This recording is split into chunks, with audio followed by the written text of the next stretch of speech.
Depuis des millénaires, l'histoire d'Adam et Ève a été racontée comme une tragédie.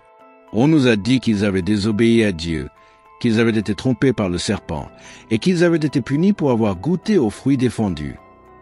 Mais, et si cette histoire cachait un tout autre message?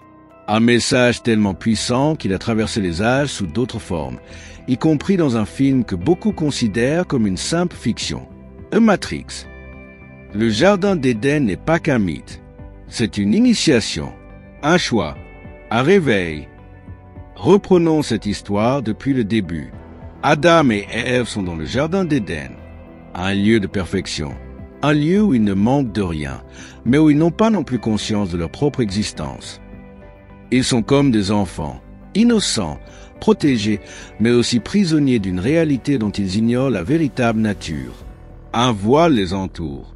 Ils ne savent pas qui ils sont réellement. Ils vivent, mais ils ne comprennent pas. Puis vient un élément perturbateur, une voix, une question, un défi. Le serpent n'est pas un simple tentateur. Il est celui qui pousse à la réflexion. Il pose une question fondamentale. Veux-tu savoir? Es-tu prêt à ouvrir les yeux et à voir le monde tel qu'il est? Et c'est là que tout change, car le véritable choix ne vient pas du serpent, mais d'Adam et Ève eux-mêmes. On nous a fait croire qu'Ève a été trompée. Mais réfléchissons un instant. Comment un être parfait pourrait-il être facilement manipulé?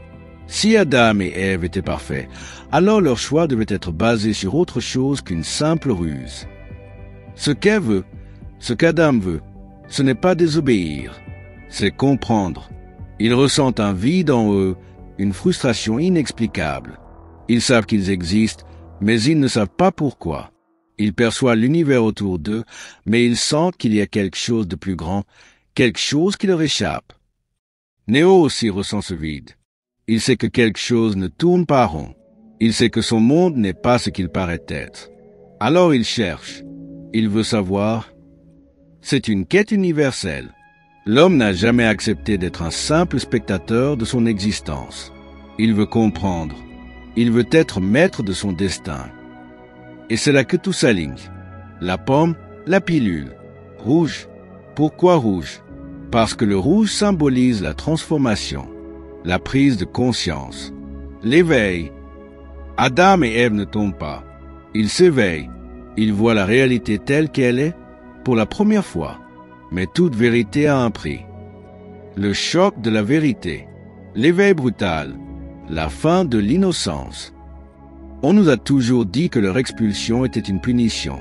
Mais si c'était en réalité une libération, s'ils avaient été, pour la première fois, vraiment maîtres de leur destin. On diabolise souvent le serpent, mais que fait-il vraiment? Il ne force pas, il ne manipule pas, il pose une question. Exactement comme Morpheu face à Néo. Veux-tu savoir? Ce n'est pas une incitation au mal, c'est une invitation à la vérité. Je ne peux que te montrer la porte, c'est à toi de la franchir. Le serpent et Morpheu ont le même rôle, ils sont des déclencheurs de conscience. Ils n'imposent rien, ils offrent un choix. Alors, était-ce une faute, ou était-ce la première véritable décision libre de l'histoire humaine? Et n'oublie pas, chaque décision entraîne une conséquence. Décision, conséquence. Mais cela ne veut pas dire que les conséquences sont toujours négatives. Parfois, elles sont nécessaires. Parfois, elles sont le prix du réveil. Et toi, quelle pilule aurais-tu choisi?